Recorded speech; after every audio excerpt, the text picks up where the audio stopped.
Hey guys, it's Candy. Welcome back to the next episode of Ask Candi. It's basically where you guys reach out to me, you ask for advice or my opinion on different things that you have going on in your life that you want me to talk about. So if you have questions for a future video, the way you can submit those questions is through my Instagram page. It's Our Family Nest. You can send me a DM, just put Ask Candi at the top, or you can email me at mail@ourfamilynest.com. And this first question is really good. Oh, I forgot to mention, your questions are always going to be anonymous. I'm never going to share your name or any of that kind of information. So first question is, my daughter really wants a career in social media. She has a pretty big following on TikTok. She turns 20 later this fall. I'm concerned about her dropping out of college and not finishing her degree with hopes that social media is going to be her lifelong career. Can you share what the pros and cons are of your job? Have you encouraged your kids to continue with their social media since you set them up for success? That last part kind of makes me laugh because I'm like, did I really? I don't know. Anyways, great question. I personally, like if someone came up to me, say someone I'm friends with, would be someone I don't see all that often, and I just ran into them at the grocery store and they were like, hey, you know, my kid, my son, my daughter really wants to get into YouTube. What's your advice? And I always want to be positive and say, yeah, just have them start making videos, be consistent, find a niche, like find a way to be unique, like have at it, like it's a great job. The truth is, do I really want any single one of my kids to have this be their future? No, not really.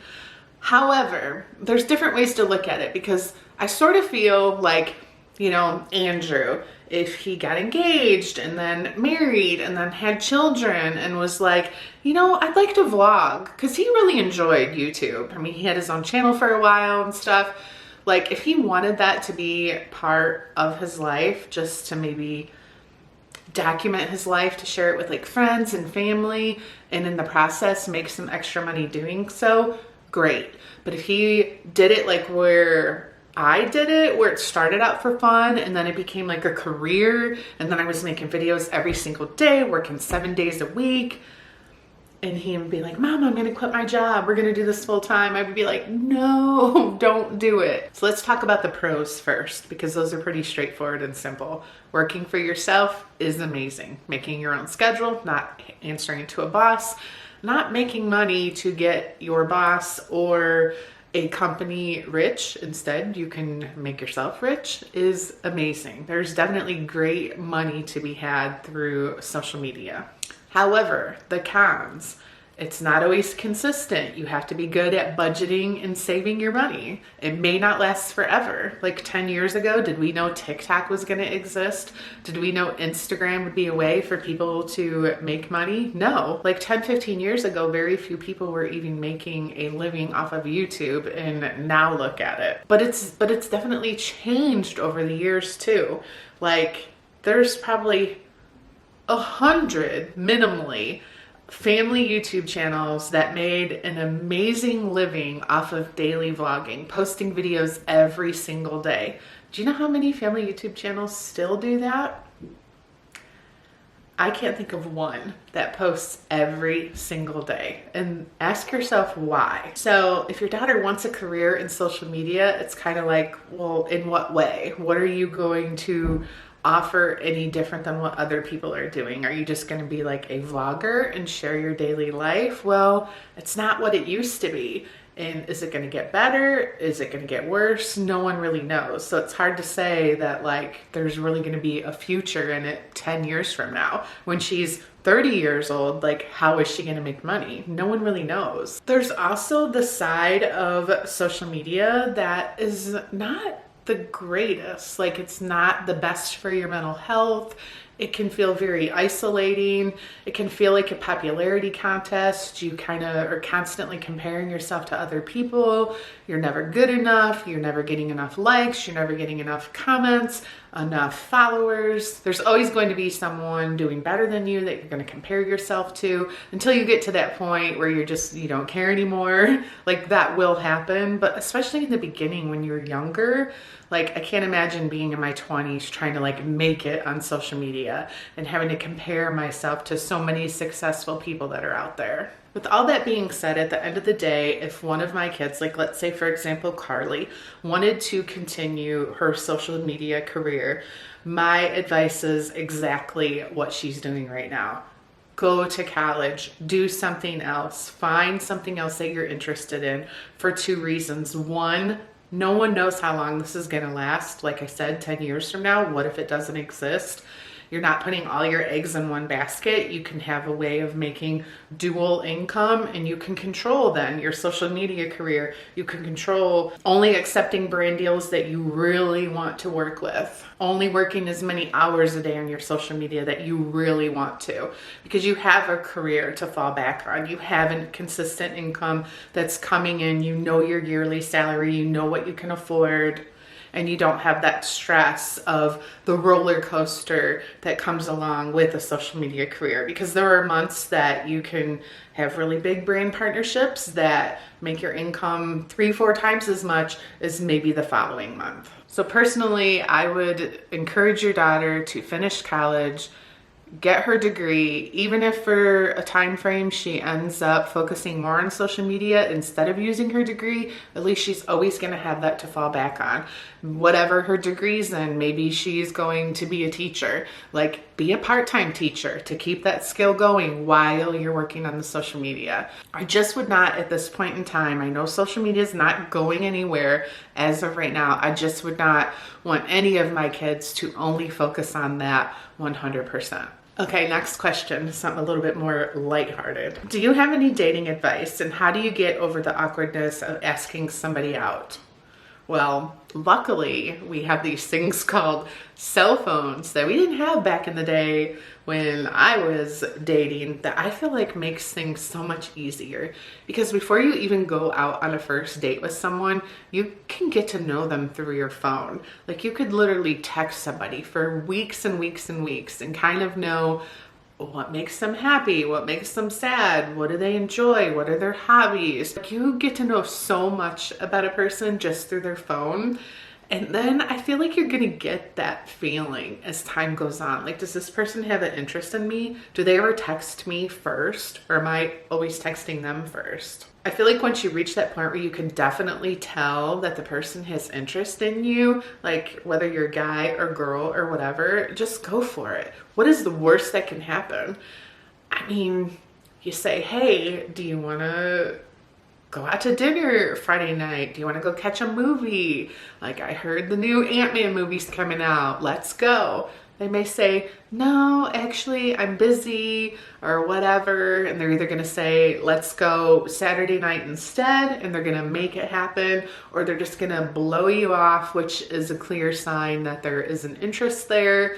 And that's it. So you move on. Nothing lost. It's going to be okay. There are going to be other people that come into your life that the next time maybe that person will say yes. Like, kind of like their loss, you know? It doesn't have to be awkward. Just don't even think of it that way. You're not inventing anything new by asking someone out on a date.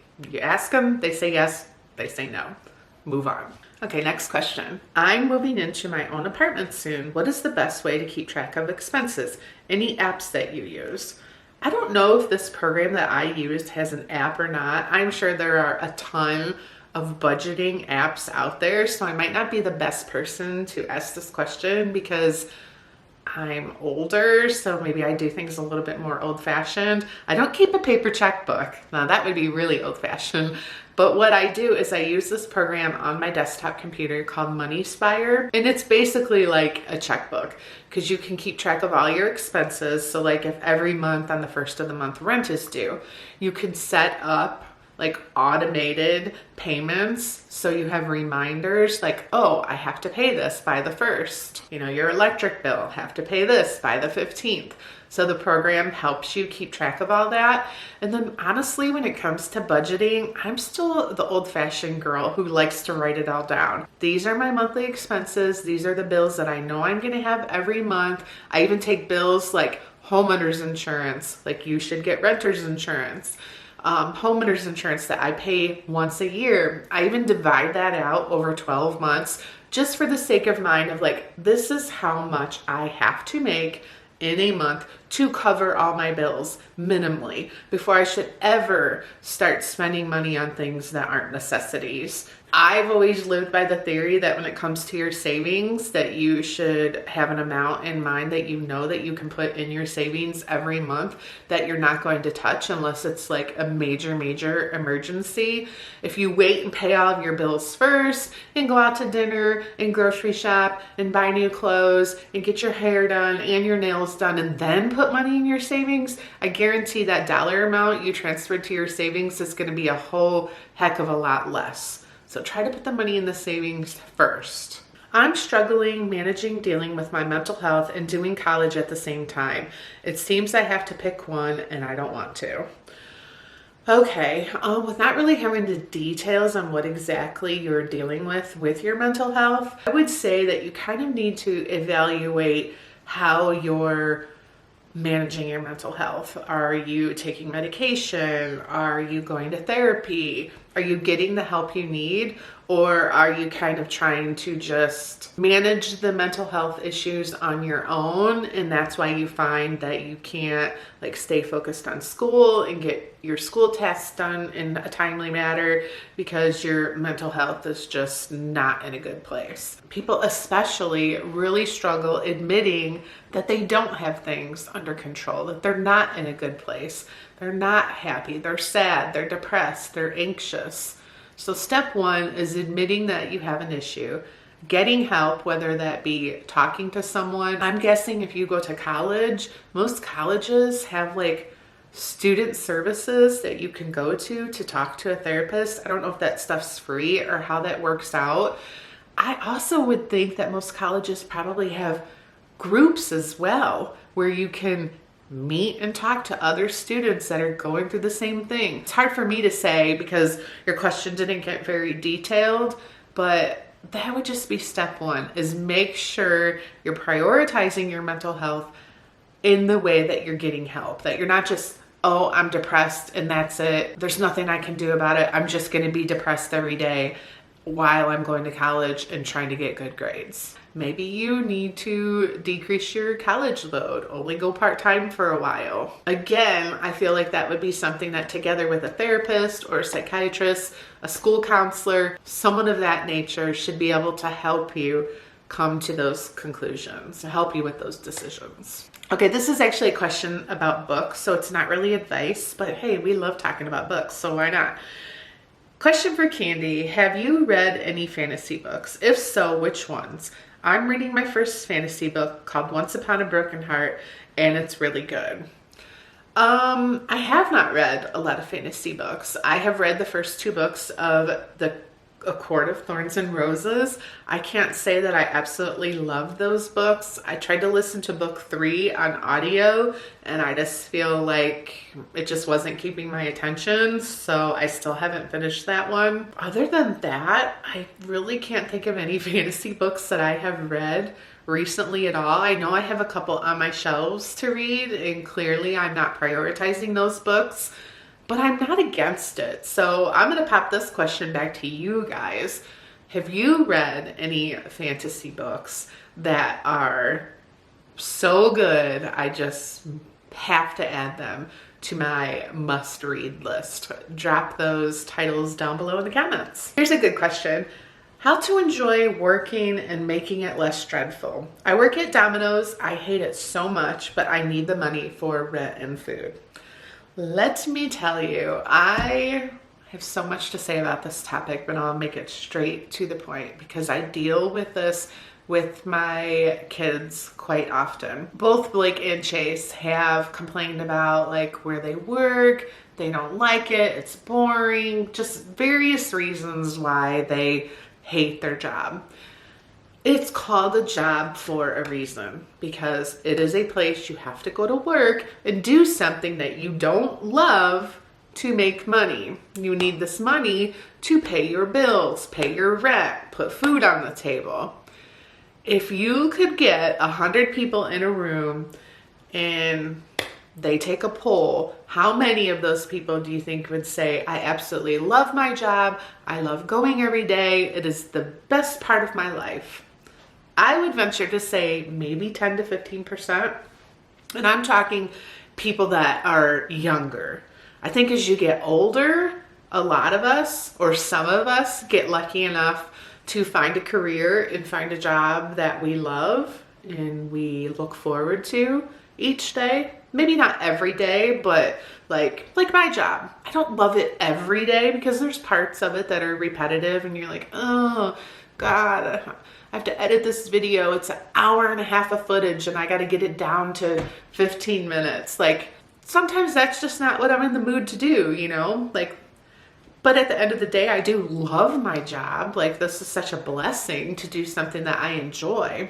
But again, when you're like college age, high school, and you're working on your future, you're working on trying to figure out what it is you want to do, even if you're not going to college, each of these jobs that you're doing at 20, 22 years old, they're all stepping stones of figuring it out what you want your big boy job to be, what you want your big girl job to be. Don't expect at like 20 years old to like have this perfect job that it just makes you so happy. You can't wait to wake up and go to work. Of course you hate it. All these like restaurant jobs that involve doing the same thing over and over, making food, having to clean up at the end of the night, having to work nights and weekends, and probably serve people that treat you rudely. And I mean, I could go on and on and on. I feel you, I get it. All I can say is those jobs are horrible for a reason. It's to push you to want to do better, to want to be better, whether that means going to college, starting your own business, finding something else that you could be passionate about. So when you wake up and go to work, you actually don't hate it every day. You only maybe hate it once in a while. Like it's just a stepping stone of life. It's not your end game. If you're 20 years old working at Domino's, my guess is you're not like, oh, I hope I work here for the next 40 years and retire from here. You just have to look at this as just a chapter of your life until the next one begins. All right, guys, that is going to wrap up this video. I actually forgot halfway through filming this video that I had some really good questions from my previous episode that I saved on my phone that I was supposed to start out the next video with. I'm so sorry that I did not get to those questions, but guess what? Because I'm trying to get ahead on videos, because I'm going to be going on vacation soon, as soon as I wrap up this video, I'm filming the next episode. Yes, in the same clothes. You guys are probably sick of seeing the sweatshirt by now because I have worn it in multiple videos that I filmed today. But who cares? You're not here for the sweatshirt. You're here to listen to me ramble on about various topics. We're gonna end this video. Thank you guys so much for listening. I have some more really good questions that I'm going to tackle in the next episode. And I will see you guys back in 2 weeks because we're rotating one Sunday book videos, one Sunday Ask Candi, and I'll be answering some more questions. Bye, guys.